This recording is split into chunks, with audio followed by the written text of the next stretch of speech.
سب سے الگ ہے، سب سے جدا، سنو ایک نئی آواز،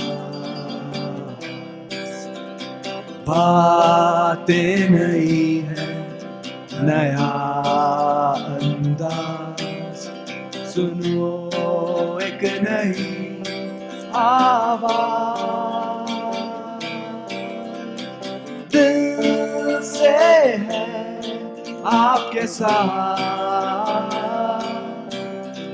نیا ہے یہ پیش قدم۔ آپ سن رہے ہیں پیش قدم، اور ہماری پچھلی پیشکش اتہاسی کشمیری موسیقی پر مبنی تھی۔ امید کرتے ہیں کہ آپ نے ضرور پچھلی دور کی بیتی یادوں کو محسوس کیا ہوگا۔ سامعین، ہماری اگلی پیشکش مبنی ہے گفتگو پہ۔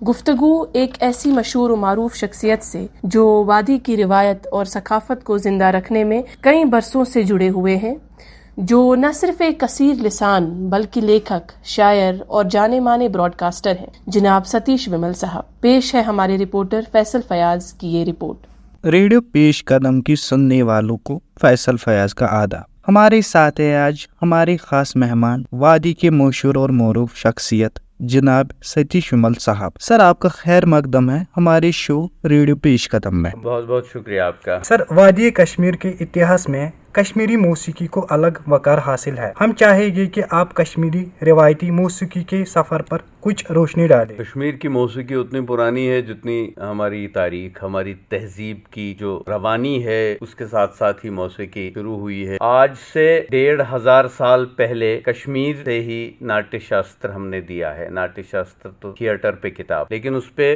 موسیقی پہ کئی چیپٹرز ہیں اس میں، کہ ہم نے موسیقی کو تھیورائز کیا ہے۔ ایک تو پرفارم کرنے کی بات ہوگی، پھر اس کا ایکیڈمک کام ہم نے کر کے دنیا کو دکھایا ہے۔ سر، اس چیز سے ہم سبھی واقع ہے کہ وقت کے ساتھ ساتھ کشمیری موسیقی نے کیا رخ بدلا ہے۔ ہم آپ سے اس بدلاؤ کے وجوہات جاننا چاہیں گے۔ بدلاؤ جو ہے وہ انیویٹیبل ہے، اس کو ہم روک نہیں سکتے، وہ آ کے رہے گا۔ اب مجھے دیکھنا ہے کہ میں اپنے جو بنیاد ہیں ان کو اس بدلاؤ کی آندھی میں کیسے بنائے رکھوں۔ تو وہ ہم سب کے لیے چیلنج ہے کہ ہم اپنی شناخت بھی قائم رکھیں اور نئے تقاضوں کے ساتھ بھی ہم آہنگ ہو جائیں۔ سر، آپ کی سوچ میں وہ کون سی ایسی موسیقی کی قسم ہے جو دنیا بھر میں جانی اور پہچانی جاتی ہے؟ زندگی جس کروٹ بیٹھتی ہے اسی طرح سے فنون بھی روپ دھار لیتے ہیں۔ جس علاقے میں جس طرح کا مزاج زندگی کا بن جاتا ہے ویسا ہی مزاج وہاں کے فنون حاصل کر لیتے ہیں، اور موسیقی اس سے الگ نہیں ہے۔ آپ دیکھیے آج کی فاسٹ زندگی ہے تو میوزک فاسٹ ہو گیا، ٹھیک ہے۔ آج لوگوں کو ڈیلیکیٹ شاعری سننے کے لیے فرصت نہیں ہے تو وہ تک بندیوں سے کام چلا لیتے، ٹھیک ہے۔ سیریس لوگ وہیں پہ بیٹھے ہوئے ہیں، وہ قوالی سنتے ہیں۔ تو آپ دیکھیے کہ یہ مزاج ڈریون چیزیں ہوتی ہیں۔ ریڈیو کشمیر آل انڈیا ریڈیو کی آواز ہمیشہ سے ہر گھر کا حصہ بن چکی ہے۔ ہم اس چیز سے واقف ہونا چاہیں گے کہ ریڈیو کشمیر کا سفر کشمیری موسیقی کو زندہ رکھنے میں کیسا رہا۔ ریڈیو جب تھا کشمیر میں تو تب اور کوئی ادارہ تھا ہی نہیں انٹرٹینمنٹ کا۔ ٹیلی ویژن نہیں تھا، دوسرے کوئی وسائل نہیں تھے، پرائیویٹ سدا بندی کے وسائل نہیں تھے، صرف ریڈیو تھا۔ اور یہ کئی دہائیوں تک رہا کہ ریڈیو ایک ون اینڈ اونلی جسے کہتے ہیں ہم، ایک سادھن رہا جس کے ذریعے سے یہاں کے کلچر، تہذیب، روایات، زبان کی پاسداری ہوتی رہی۔ سر، آخر میں ہم آپ سے یہ جاننا چاہیں گے کہ آپ کی کیا میسیج رہے گی آج کی نوجوان پیڑھی کے لیے جو کہ پوری طرح سے جدید کاری کا شکار ہو گئے ہیں۔ ہمیں اپنی تہذیب میں نیا پن لانے کے لیے ضروری ہے کہ ہم اپنی بنیادوں کے ساتھ بنے رہیں، ان سے ہم دور نہ ہو جائیں، کیونکہ اس میں خوبصورتی ہے، اس میں ہمارے اسلاف کی محنت ہے، اس میں ہمارے روایات کی خوشبو ہے، تو اس سے کٹ کے ہم اپنی پہچان کھو دیں گے۔ شکریہ فیصل، ہمیں ستیش صاحب کے دانہ الفاظوں سے نوازنے کے لیے۔ جڑے رہیے ہمارے ساتھ پیش قدم میں۔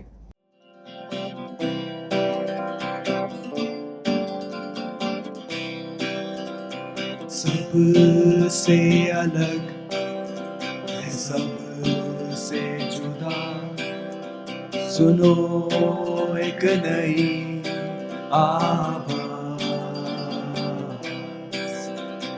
باتیں نئی ہے، نیا انداز، سنو ایک ایک نئی آواز دل سے ہے آپ کے ساتھ نیا ہے یہ پیش قدم